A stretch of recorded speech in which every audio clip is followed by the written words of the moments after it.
The following is a presentation of KSL Sports. First and 12. A total roundup of BYU and Utah football and the expanded Big 12 Conference. Brought to you by Macy's Grocery Stores. Your hosts are Mitch Harper and Alex Kirry on KSL News Radio and the KSL Sports Zone. Hour number 2 is off and running here on First and 12. Mitch Harper, Alex Kirry, right here on KSL News Radio and the KSL Sports Zone. BYU takes down Utah 22-21. Cougars had 91 yards to go, 156 remaining. They took over possession and they moved down the field. And just one timeout, by the way, too. Yeah. Because of all the poor time clock management the entire game by Kalani and his guys. And somehow, some way, they got into a position where Will Farron was able to boot the game-winning kick. And let's dive into the BYU side of things in this rivalry victory right here on First and 12. The BYU Breakdown. So the theme this year, I guess, for this BYU team, Mitch, has been unconventional ways of getting to W's. And it's not just the late comebacks either. It's like story or stat lines that don't really make a lot of sense. If you looked at it, look, BYU did outgain Utah. I think the total was, 348 to 259? 339, 259. Okay. Not very good outputs by either offense, but obviously BYU outgaining Utah by almost 100 yards there. It wasn't a question about being able to move the ball necessarily or not in the first half. It was just not being able to put the ball in the end zone. There was a fourth down, right, that Kalani went for at one point, and they didn't get it? Where was that on the field, too, I'm trying to imagine? It was around midfield, I guess, or would have been? It was near midfield in the first half. Yeah, and so he goes for it there, and I know the metrics might say, hey, go for it. But it was a gut punch when BYU was down 21-10 going into the half. They don't trail like that very often. And coming back and winning was also something that didn't happen very often. And so, and again, from the defensive side of things, Utah held BYU to 1 for 12 on third down conversions. They sacked BYU 3 times, and they had 9 pass deflections off of Jake Retzlaff. They studied the film. They knew exactly what to expect from this guy. The pressures that Morgan Scalley was dialing up were absolutely working, especially late. When that holding was called at the end, which, of course, a lot of people made this game out to be basically just that. This will be known as, I don't know, we'll get some sort of a nickname, I don't know, over the next few weeks, right? We'll have something we can put on a T-shirt for BYU fans in the future. But overall, it was just the narrative for this BYU team has been, we don't really care how we get these wins. We just get them. Now, I know the College Football Playoffs Committee says flair helps, but I will tell you, winning in a rivalry game, even if it is just by a point, if it's on the road against a rival, and everybody knows that Utah is a good defense, I think that's still going to be – it's going to be fascinating in the next, hour and 10 minutes, hour and 20 minutes here when the AP poll comes out, because there's the AP rank that you have to see what BYU is going to land at, and then the College Football Playoff ranking on Tuesday. What's your best guess if you're to see where BYU is going to end up today when those rankings I really think it's going to probably be 8. Just move up 1? I just don't see a big jump. I think there's still this belief that BYU is living on the edge of their seat. Does Alabama leap BYU in the rankings? I don't know where they're. I don't know where Alabama's in the AP poll. I guess they were like 15-ish, right? 14, 15. But in the College Football Playoff ranking, they're 11. And the playoff rankings, I would not be surprised if BYU. They absolutely blasted LSU at LSU in Death Valley yesterday, and style points win. But they're, of course, a 2-loss SEC team. And there's a chance that Ole Miss could jump them, too. You could see also that Georgia stays ahead of them, also as a 2-loss team.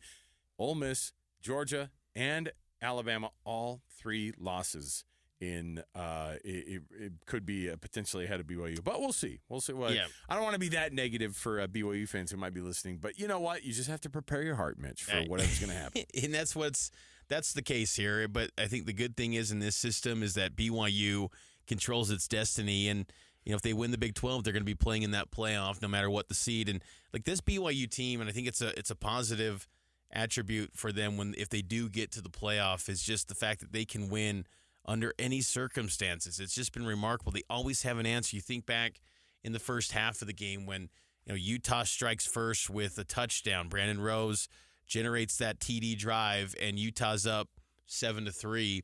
BYU, it's an immediate response on the kick return touchdown from Keelan Marion. BYU just always finds answers, and it's truly complimentary football. And I thought the defense stepped up in the second half. They completely shut down Utah to look like the Utah team that we've grown accustomed to the past month of the season. Utah could not do anything offensively in that second half, and Utah was looking to just eat up the clock and run this thing down. I thought at times you wonder if Kyle Whittingham was a little bit too passive. Sometimes it worked with the punt, pinning BYU deep, but what was that one that they went for kind of later in the game? It was like they were at BYU's 39. They pinned BYU on the 5 is the one I'm thinking of. The 95-yard and then drive BYU ends up going on a 95-yard touchdown drive. But in that spot, maybe just go for it for Utah. Go for it in fourth down. I think you were on they were on BYU's side of the field. 39, yeah. Mm-hmm. Go for it and be on the attack. And the game's probably a little bit different, but BYU just always finds answers, even late. I mean, I'm watching at field level inside Rice-Eccles, and it was loud. It was deafening how loud it got. And you're thinking, Jake's, in the end zone. It's probably a safety potentially from field level, it looked like at first. And they escaped that. Like, they just always find a way to get an answer and escape. And it's a skill that's impressive that no matter the circumstances, they can find a way to get a win. So that's what ends up being the case for BYU. It was 16 points from the special teams that got them the W. Just a mere 6 points. The one touchdown from Jake Retzlaff. And then even when they go for 2 and you think, give Keanu Hill a shot, throw that ball up to that guy. Instead, a flat throw that's picked off, and luckily they made the tackle instead of getting that thing returned for another 2 points. But, man, I'm telling you, Jake Retzlaff, we've seen bad Jake before. By the way, does that count as a regular pick? Does that interception count as just a regular, normal interception? It doesn't, no. Right. But it is. Yes. At the same time, you go, bad Jake gets covered up a little bit. The revisionist history is going to go, he had a clean game against the Utes. And you go, well, I don't know. Well, and they continue to survive, though. This is how you have perfect seasons, though. No question. You have to have the Oklahoma State game. It's crazy, but you've got to have a game like this. Look, if it's going to be a team that you can barely edge out, obviously beating Utah is one of those games, one of those situations. Jake at times looked like Jake of last year, and that's a little bit concerning. You give credit to Utah and what they do defensively, but Jake has got to clean things up, but he just finds ways late in a situation to come through and deliver for BYU. But there were throws, there were times where he put the ball on the turf where that's Jake of old, and you thought he's turned the corner on that. But I will give a little bit of leniency because that stadium, that defense, they were energized, man. Yeah. Like, that was a new look Utah team. That was what we expected Utah to look like defensively, and the energy in that stadium coming into the year. And, the games against Arizona and TCU, it was just like a morgue in Rice-Eccles Stadium where it just didn't look familiar to what we've grown accustomed to watching Utah play in that stadium. It was back, and it was in full force, stacked up against Jake and the BYU offense, but they found a way to get it done. Let's take our first break of the second hour here, and we'll come back and we'll listen to some of the post-game comments by Kyle Whittingham, and they're fired up. I was wondering how he was going to respond. I thought maybe he would just take the total high road after Mark Harlan right before him had come on and made some comments. My favorite part was, no, I don't know. I didn't hear any of the comments that Mark Harlan made. It's like, I think we know how he felt about it. But that midfield exchange was quite awkward, quite weird. The officials were right there. Kalani was right there waiting to hug Kyle. It was a mess at midfield after that close victory for BYU. So we'll come back. We'll listen to Kyle Whittingham's presser and also a couple of the players from the University of Utah. So stay right here with us. It's First and 12, brought to you by Macy's Groceries. All of your favorite local brands and your favorite local best produce that you can find anywhere. It is Macy's. Happy shopping. We'll come right back. More to go. 97.5 The KSL Sports Zone and KSL News Radio.